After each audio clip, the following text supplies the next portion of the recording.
Hello students, welcome to new video. आज हम एक नए कंसेप्ट के बारे में डिस्कस करेंगे जो कि एचआरएम ह्यूमन रिसोर्स मैनेजमेंट के बारे में। Meaning and definition of HRM, nature, importance, role and functions of HRM. तो चलिए वन बाय वन टॉपिक को डिस्कस करते हैं। Meaning of HRM. HRM stands for human resource management. It is the process of managing an organization's workforce, including recruitment, selection, training, development and employee relations. तो HRM होता क्या है? HRM का full form होता है human resource management. एक type का प्रक्रिया है, प्रोसेस है, जिसके द्वारा जो भी ऑर्गेनाइजेशन की वर्क फोर्स हैं, चाहे वो एम्प्लॉइज हों या फिर वर्कर्स हैं, उनको मैनेज करने का काम किया था ह्यूमन रिसोर्स मैनेजमेंट में, जिसमें इंक्लूड होता है recruitment, selection, training, development and employees relation. मतलब रिक्रूटमेंट करना, जो कि एम्प्लॉयज वर्कर्स जो भी हैं उनका रिक्रूटमेंट करना, उसके बाद उसमें सिलेक्शन होता है, उसके बाद सिलेक्शन करने के बाद उनको ट्रेनिंग और डेवलपमेंट किया जाता है और एम्प्लॉय रिलेशनशिप मेंटेन किया जाता है। तो ये सब बातें रहती हैं जो कि मीनिंग ऑफ एचआरएम होती हैं। अब हम इसके बाद देखेंगे definitions of HRM by different authors. दो डिफिनीशन है इनका जो कि एचआरएम का। पहला है गैरी डेसलर के हिसाब से, तो देख लेते हैं।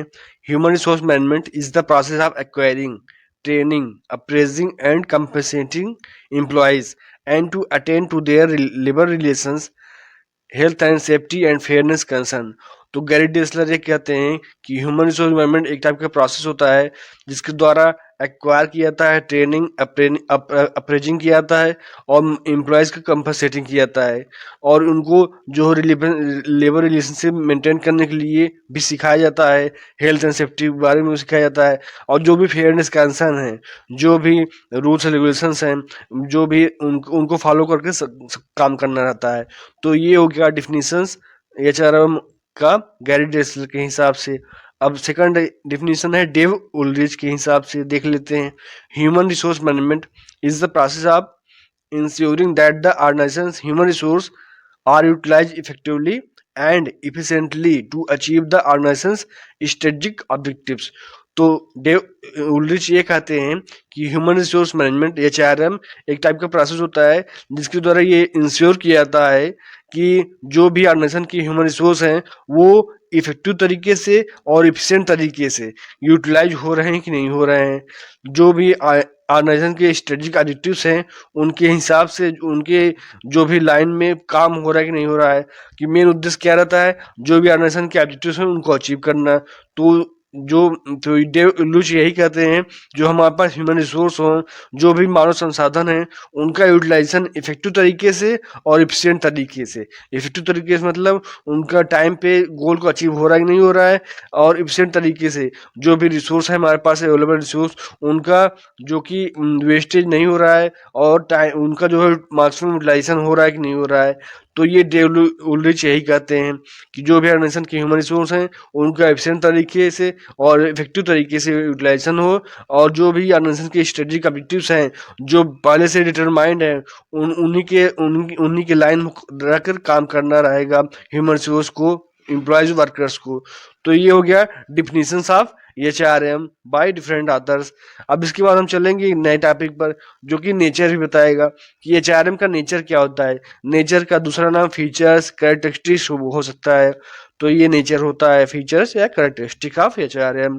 तो वन बाय वन देख लेते हैं। पहला है people oriented. HRM focuses primarily on managing human resources as the most valuable asset, emphasizing employee needs, motivation and well-being over administrative tasks. तो HRM को कहा गया है पीपल ओरिएंटेड होता है क्योंकि मेन फोकस क्या रहता है कि जो भी एम्प्लॉयज़ हैं, वर्कर्स हैं, वो ऑर्गेनाइजेशन में, वो बिजनेस में, उनको जो है मैनेज करना, उनको अच्छे तरीके से मैनेज करना, क्योंकि ये जो है मोस्ट वैल्यूएबल एसेट रहेंगे। अगर आपके पास एफिशिएंट एम्प्लॉयज़ हैं, स्किल्ड एम्प्लॉयज़ हैं, वर्कर्स भी स्किल्ड हैं, तभी आपका जो है कंपनी का, आपके बिजनेस का डे टू डे जो है लगातार ग्रोथ होता रहेगा। और ये भी ज़रूरी रहता है, पीपल ओरिएंटेड क्यों होता है, क्योंकि अगर आपके ऑर्गेनाइजेशन में, आपके बिजनेस में कोई भी एम्प्लॉय नीड्स है, एम्प्लॉय की ज़रूरत है उनको एम्फसाइज करना और उनको तरीके से मोटिवेशन करना, और भी जो भी एडमिनिस्ट्रेटिव टास्क है उन्हीं के हिसाब से उनको फॉलो करके उनको ट्रेनिंग और डेवलपमेंट देना, मोटिवेट करना। तो ये सब बातें रहती हैं जो कि एचआरएम में पीपल ओरिएंटेड का बात करता है, नेचर्स होता है। सेकंड है continuous process. It involves ongoing activities like recruitment, training, and performance appraisal, rather than one-time events, adapting to evolving organization needs. तो एचआरएम क्या कहा गया है कि ये जो है ऑनगोइंग एक्टिविटी लगातार रहता है, क्योंकि अगर बिजनेस चालू हुआ है, कोई कंपनी चालू हुआ है, तो लगातार जो है एम्प्लॉय आते रहते हैं, कोई किसी कारण बस जाता रहता है बाहर, कोई अगर मान लीजिए सस्पेंड हो गया या फिर कोई अपने पर्सनल रीजन की वजह से बाहर हो जाता है कंपनी से, तो ये सब बातें रहती हैं जो कि एचआरएम को कहा गया है कि कंटिन्यूस प्रोसेस होता है। इसमें रिक्रूटमेंट हो गया, ट्रेनिंग हो गया, परफॉर्मेंस अप्रेजल हो गया, ये सब वन टाइम इवेंट्स नहीं है, ये सब लगातार चलते रहती हैं एक्टिविटीज जो कि चलती रहती हैं, जो भी ऑर्गेनाइजेशन की जो भी संस्था की ज़रूरत है उसी हिसाब से सब चलता रहता है, कंटिन्यूस प्रोसेस होता है। अब हम थर्ड देखते हैं, थर्ड क्या क्या गया है कि स्ट्रेटेजिक फंक्शन होता है। HRM aligns human capital with business goals, contributing to competitive advantage through talent management and organisation culture. मतलब क्या गया है, इसको रणनीतिक फंक्शन प्रक्रिया कहा गया है कि एक रणनीति के तहत होता है एचआरएम, क्योंकि आपके पास जो भी ह्यूमन कैपिटल है, जो भी आपके पास ह्यूमन रिसोर्सेज हैं, अगर बिजनेस गोल को साथ लेकर काम करना रहता है, क्योंकि आपका मेन उद्देश्य क्या रहता है कि जो भी हम कैसे कम्पिटिटिव एडवांटेज पाएँ, अपने कंपटीटर से कैसे अच्छा परफॉर्म कर पाएँ, जिसके द्वारा हम टैलेंट मैनेजमेंट भी करते हैं और ऑर्गेनाइजेशन कल्चर को ध्यान भी रखते हैं कि टैलेंट मैनेजमेंट करते हैं कि कहाँ पर कौन एम्प्लॉई स्किल है, अगर कौन एम्प्लॉई अच्छे तरीके एक्सपीरियंस वाला है, अगर कोई स्किल नहीं है उनको स्किल प्रदान किया जाता है, स्किल दिया जाता है जिसकी वो स्किल बन पाएँ और डिफरेंट मशीनरी पर काम कर पाएँ। तो ये सब बातें रहती हैं जो कि रणनीति के तहत की जाती हैं, जिससे आप इस कॉम्पिटिटिव एनवायरनमेंट में आप कॉम्पिटिटर से अच्छा परफॉर्म कर पाएँ। फोर्थ है multi disciplinary approach, draws from fields like psychology, sociology, economics, and laws to address diverse aspects of employee behavior and workplace dynamics। आज ये भी मल्टीडिसिप्लिनरी कहा गया है क्योंकि आपका क्योंकि कहा गया है क्योंकि साइकोलॉजी, सोशियोलॉजी, इकोनॉमिक्स को ध्यान में रखते हुए ये सब जो बातें रहती हैं एम्प्लॉय बिहेवियर को और वर्क प्लेस डायनेमिक्स को भी ध्यान रखा जाता है, क्योंकि क्योंकि मेन उद्देश्य क्या रहेगा, अगर आपके पास एम्प्लॉय जो भी हैं उनका मेंटल जो कंडीशन क्या है, हेल्थ कंडीशन क्या है, फिजिकल कंडीशन क्या है, तो अगर उनका एम्प्लॉय बिहेवियर आपका सही रहेगा, एम्प्लॉय पॉजिटिव एटीट्यूड रहेगा हमेशा जो है बिजनेस में, ऑर्गेनाइजेशन में, तो वो जो है लगातार पॉजिटिव एटीट्यूड साथ काम करेंगे। और वर्क प्लेस डायनेमिक भी रहता है क्योंकि डिफरेंट टाइप्स की जो कि मशीनरी रहती है, डिफरेंट टाइप्स की इन्वायरमेंट रहते हैं, डिफरेंट टाइप्स के डिपार्टमेंट रहते हैं एक ऑर्गेनाइजेशन में, तो उसी हिसाब से एक एम्प्लॉयज को उसी में ढलकर काम करना रहता है। फिफ्थ है pervasive nature, applies universally across all levels and departments in organizations regardless of size, industry or location।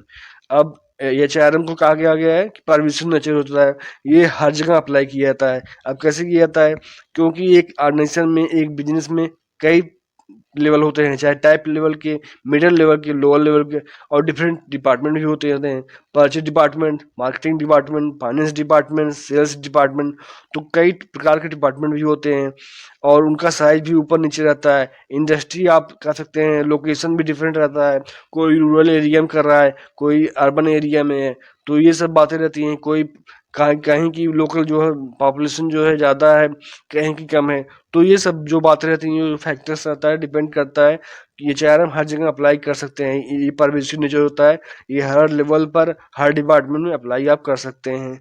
इसके बाद सिक्स्थ है dynamic and proactive, responds to external changes, example technology, regulations, by anticipating future workforce needs and fostering innovation and adaptability। अब इसको ये भी कहा गया है कि ये जो है डायनेमिक होता है और प्रो एक्टिव होता है। अगर क्योंकि आप जो है काम कर रहे हैं इन्वायरमेंट में, एक बिजनेस इन्वायरमेंट में, आपको बिजनेस में सर्वाइव करना है, क्योंकि मुख्य उद्देश्य क्या रहता है, प्रॉफिट करें, कस्टमर को सेटिस्फाई करके कैसे प्रॉफिट किया जाए। तो अगर जो है आप बिजनेस में काम कर रहे हैं इस टाइप की कम्पिटिटिव एनवायरनमेंट में, तो यहाँ पर इंटरनल इन्वायरमेंट रहता है और एक्सटर्नल इन्वायरमेंट रहता है। और इस एक्सटर्नल इन्वायरमेंट में आप कह नहीं सकते, क्योंकि लगातार ये चेंज होते रहते हैं। टेक्नोलॉजी जो है चेंज होती है, नए नए टेक्नोलॉजी आती रहती है। रेगुलेशंस जो भी हैं, रूल्स रेगुलेशंस हैं, चाहे वो कोर्ट के आर्डर हों, चाहे वो गवर्नमेंट्स के रूल्स रेगुलेशंस हों, वो हमेशा जो है चेंज होते रहते हैं। तो ये सब जो बातें रहती हैं, आप जो है एचआरएम को हर जगह अप्लाई कर सकते हैं। जो भी एक्सटर्नल चेंज हो रहा है उसमें भी अप्लाई हो जाता है, क्योंकि आपको ये भी ज़रूरत रहती है कि फ्यूचर में वर्कफोर्स क्या ज़रूरत पड़ेगी, कितने एम्प्लॉयज़ वर्कर्स फ्यूचर में रख सकते हैं। तो ये सब बातें रहती हैं जो कि एक तरीके से इनोवेशन की काम करती हैं, एडाप्टेबिलिटी में ही आप। तो ये एचआरएम कहा गया है कि जो भी इनोवेटिव तरीके से हो रहा है, जो भी इनोवेशन हो रहा है, जो भी टेक्नोलॉजी चेंजेज हो रही हैं, जो तो इसमें आसानी से जो है ये एचआरएम अडाप्ट कर लेता है, एचआरएम जो है घुल मिल जाता है। तो ये सब बातें रहती हैं जो कि नेचर्स ऑफ एचआरएम में आती हैं। इसके बाद हम चलेंगे एक नए टॉपिक पर। आई होप ये एचआरएम आपको समझ में आया होगा, नेचर ऑफ एचआरएम। तो उसके बाद नेचर के बाद क्या हो गया, इम्पॉर्टेंस। अब हम इम्पॉर्टेंस देख लेते हैं कि महत्व क्या होता है। इम्पॉर्टेंस, नीड्स, बेनिफिट्स, ऑब्जेक्टिव्स आप कह सकते हैं। इम्पॉर्टेंस को नीड्स भी कह सकते हैं, बेनिफिट्स भी कह सकते हैं, एडवांटेज भी कह सकते हैं। अब इसके बाद हम देखते हैं कि एचआरएम की क्या इंपॉर्टेंस है, क्या एडवांटेज आप कह सकते हैं। तो पहला है boost organisational performance, HRM optimise. तो देखते हैं इम्पोर्टेंस ऑफ एचआरएम, देख लेते हैं कि एचआरएम क्या इंपॉर्टेंस होता है। तो पहला है boost organisational performance. HRM optimises workforce capabilities through training and development leading to higher productivity and achievement of business objectives. तो इसको कहा गया है कि एचआरएम का अगर महत्व जानेंगे तो पहला होता है जो भी ऑर्गेनाइजेशनल परफॉर्मेंस होती है वो एचआरएम के हेल्प से इंक्रीज हो जाती है। अब कैसे हो जाती है, क्योंकि एचआरएम क्योंकि क्या करता है, जो भी आपके पास वर्क फोर्स हो, चाहे एम्प्लॉयज हैं, वर्कर्स की बात होती है, तो उनकी कैपेबिलिटी जो भी क्षमता रहती है उनको निखारता है। कैसे, ट्रेनिंग और डेवलपमेंट देकर। क्योंकि आप अगर एचआरएम कर रहे हैं, आपकी एचआरएम डिपार्टमेंट में है आपके ऑर्गेनाइजेशन में, तो आप ट्रेनिंग देंगे वर्कर्स को, एम्प्लॉयज को ट्रेनिंग देंगे, उनका डेवलपमेंट करेंगे, उनका ओवरऑल ग्रोथ करेंगे। तो इस कारण जो है उनका कैपेबिलिटी क्षमता बढ़ जाती है, जिसके द्वारा लगातार हाई प्रोडक्टिविटी रहता है। जो भी प्रोडक्शन चल रहा है उसमें जो है बढ़ोतरी होती रहती है, और जो भी बिजनेस ऑब्जेक्टिव्स हैं वो आसानी से आप अचीव कर लेते हैं। तो ये इस कारण भी जो है ऑर्गेनाइजेशनल परफॉर्मेंस इंप्रूव हो जाती है, बूस्ट हो जाती है। सेकंड है attracts and retains talent. Effective recruitment and retention strategies ensure a skilled, motivated workforce, reducing turnover cost and maintaining competitive edge। अब ये कहता है कि जो है एचआरएम क्या करता है कि अट्रैक्ट और रिटेन, टैलेंट को अट्रैक्ट करता है और रिटेन भी करता है। क्योंकि अगर आपका जो भी रिक्रूटमेंट है, रिटेंशन स्ट्रेटजीज हैं, तो अगर प्रभावशाली तरीके से काम कर रही हैं तो इस कारण भी आप जो है स्किल रख सकते हैं, स्किल एम्प्लॉई है आपके पास, मोटिवेटेड वर्कफोर्स है, मोटिवेटेड तरीके से काम कर रहे हैं, उनके जो है पॉजिटिव एटीट्यूड है, लगातार जो है आप उनके ऑर्गेनाइजेशन में, आपके ऑर्गेनाइजेशन में लगातार जो है मोटिवेटेड वर्कफोर्स हैं। तो इस कारण भी आप कर सकते हैं टर्नओवर कास्ट कम लगेगा। क्योंकि अगर सब जो है पॉजिटिव तरीके से काम कर रहे हैं, सब ये सोच के काम कर रहे हैं कि ये हमारा ऑर्गेनाइजेशन है, अपने तरीके से काम कर रहे हैं, तो आप कॉम्पिटिटिव इन्वायरमेंट में हमेशा जो है कंपटीटर से अच्छा परफॉर्म करेंगे, और जो है आप हमेशा जो है एक लगातार जो है कंप्लीट एडवांटेज का अपना बिजनेस गोल को अचीव करेंगे। थर्ड है ensures legal compliance. HRM navigates labor laws, diversity regulations, and ethical standards, minimizing risk of lawsuits and penalties for the organization। तो क्या कहता है, HRM जो है लेबर लॉज, क्योंकि आप कह सकते हैं आप जो है एक कंट्री में काम करना रहता है, एक इकोनॉमी काम करना रहता है, तो वहाँ पर हमेशा जो है लगातार वेरियस रूल्स एंड रेगुलेशंस रहते हैं, चाहे वो गवर्नमेंट्स हों चाहे कोर्ट हों। तो इस कारण भी HRM जो है लेबर लॉज को फॉलो करते काम करता है। क्योंकि डाइवर्सिटी रेगुलेशन होता है, डिफरेंट टाइप के रेगुलेशंस होते हैं, डिफरेंट टाइप के एथिकल स्टैंडर्ड्स होते रहते हैं। तो इस कारण भी आप कह सकते हैं इसको एचआरएम लीगल कंप्लायंस के साथ भी काम करना पड़ता है। एचआरएम में एचआरएम सिखाता है जो भी लीगल रूल्स एंड रेगुलेशन हैं उनको फॉलो कर काम करिए। इस कारण भी आप कह सकते हैं रिस्क बढ़ जाती है, कोई भी पेनाल्टीज की, कोई भी लॉसूट्स की, कोई भी मतलब जो भी फ्रॉड एरर की रिस्क कम हो जाता है। तो इस कारण भी जो है कंपनी एक बेटर परफॉर्म करती है। इंडस्ट्री में। फोर्थ है fosters employee engagement by promoting a positive work culture, motivation and wellbeing. HRM enhances job satisfaction, loyalty and innovation among employees. तो ये भी कहा गया है कि एम्प्लॉय एंगेजमेंट को बढ़ाता है, कि क्योंकि जो भी पॉजिटिव वर्क है, पॉजिटिव वर्क कल्चर है, मोटिवेशन है, तो इन कारण एचआरएम जो है प्रमोट करता है, जिस कारण एचआरएम के कारण जो है जॉब सेटिस्फैक्शन बढ़ता है एम्प्लॉयज वर्कर्स के बीच में, लॉयल्टी बढ़ती है, कंपनी के प्रति लॉयल्टी बढ़ती है, और इनोवेटिव तरीके भी आते हैं एम्प्लॉयज के बीच में। तो ये सब बातें रहती हैं जो कि एम्प्लॉय का इंगेजमेंट बढ़ाता है कंपनी के प्रति एचआरएम। इसके बाद फिफ्थ है supports strategic alignment. HRM integrates human capital with long term goals, aiding in succession planning, change management and adaptability to market shifts. तो इसमें क्या गया है कि सब स्ट्रेटेजिक अलाइनमेंट को सपोर्ट करता है, क्योंकि एचआरएम क्या करता है, जो भी आपके पास ह्यूमन कैपिटल हो, चाहे एम्प्लॉयज वर्कर्स बात, वो जो है इंटीग्रेट करता है लॉन्ग टर्म गोल के साथ, उनको जोड़ता है लॉन्ग टर्म गोल में, जिस कारण वो जो है एक जो है प्लानिंग के तहत काम करते हैं, जो भी मैनेजमेंट में चेंज होते हैं उनको इंटीग्रेट कर लेते हैं, और आसानी से जो भी मार्केट शिफ्ट हो रहे हैं, मार्केट में जो भी चेंज हो रहे हैं उनको अडॉप्ट कर लेते हैं। तो ये सब बातें रहती हैं जो कि एचआरएम में एक स्ट्रेटेजिक अलाइनमेंट को सपोर्ट कर देता है। सिक्स है drives cost efficiency through efficient staffing, performance management, and compensation planning. HRM controls labor costs while maximizing return on human investments. अब कहा गया है कि कॉस्ट को भी, जो भी आपके लागत लग रही है, प्रोडक्शन में कॉस्ट लग रही है, उनको आप कर सकते हैं, इफिशिएंट तरीके से काम करता है, क्योंकि ये एचआरएम क्या करता है, ये अगर स्टाफिंग सही हुआ है, जो भी find the right person for the right job, अगर एम्प्लॉयज़ को, वर्कर्स को जहाँ पर उनकी ज़रूरत है, जहाँ पर जिस मशीनरी के उनको जानकारी है वहाँ पर उनको लगाया गया है, तो इस कारण भी परफॉर्मेंस इम्प्रूव होती है। और लगातार अच्छी प्लानिंग के दौरान एचआरएम जो है कंट्रोल करता है लेबर कास्ट को, जिसके द्वारा मैक्सिमाइज जो है रिटर्न जो है मैक्सिमम आता है ह्यूमन इन्वेस्टमेंट पर। तो ये सब बातें रहती हैं जो कि इम्पोर्टेंस दिखाती हैं, महत्व दिखाता है एचआरएम का। अब इसके बाद चलेंगे हम जो कि नए टॉपिक पर, जो कि ये role and functions of HRM, कि एचआरएम का क्या रोल होता है, क्या फंक्शन होता है। तो वन बाय वन देख लेते हैं। पहला है recruitment and selection, identify talent needs, sourcing candidates and selecting the best fit to build a competitive workforce aligned with our nation goal. और इसमें क्या गया है रोल का, कि फंक्शन या रोल क्या होता है एचआरएम का, ह्यूमन रिसोर्स मैनेजमेंट का। तो पहला फंक्शन है कि रिक्रूटमेंट और सिलेक्शन करना। तो अगर आपके पास ऑर्गेनाइजेशन बिजनेस है तो आप रिक्रूटमेंट करेंगे, जो भी इनवाइटिंग करेंगे मोर और मोर एप्लीकेंट्स का, जिसके द्वारा आपकी कंपनी में, आपके बिजनेस में जो कि अगर अगर आपको ज़रूरत है एम्प्लॉयज़ की, वर्कर्स तो आए, आप इंटरव्यू लें। उसके बाद आप टैलेंट को आइडेंटिफाई करते हैं कौन सा अच्छा टैलेंट है कैंडिडेट्स द्वारा, और जो भी बेस्ट रहते हैं उनको ही आप सिलेक्ट करते हैं, जिसके द्वारा आप जो है उसको आपकी जो भी ज़रूरत है उनके हिसाब से, आप जो भी एडिशनल गोल्स हैं उनके हिसाब से आप जो है एक अच्छी तरीके से एम्प्लॉयज़ को है ग्रुप तैयार कर पाएँ और गोल्स को आसानी से अचीव कर पाएँ।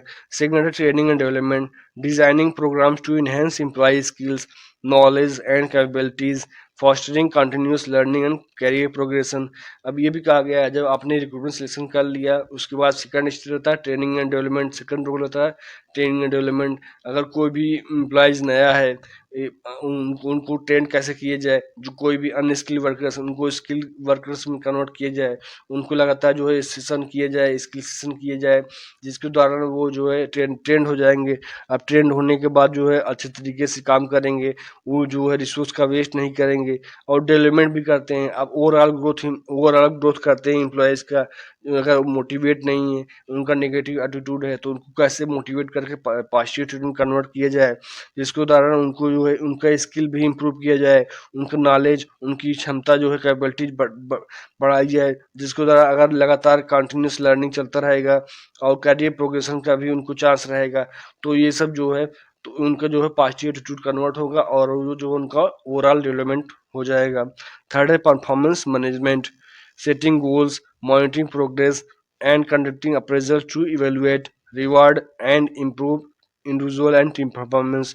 अब ये भी रहता है कि फंक्शन रहता है एचआरएम का कि परफॉर्मेंस मैनेजमेंट करना, क्योंकि एक गोल को सेट करना, लगातार जो है उनका मॉनिटरिंग करना कि क्या उनका एक्टिविटी चल रहा है, कैसा उनकी जो है लगातार जो है उनका कैसा आप कह सकते हैं कि कैसा रोल है उनका कंपनी में।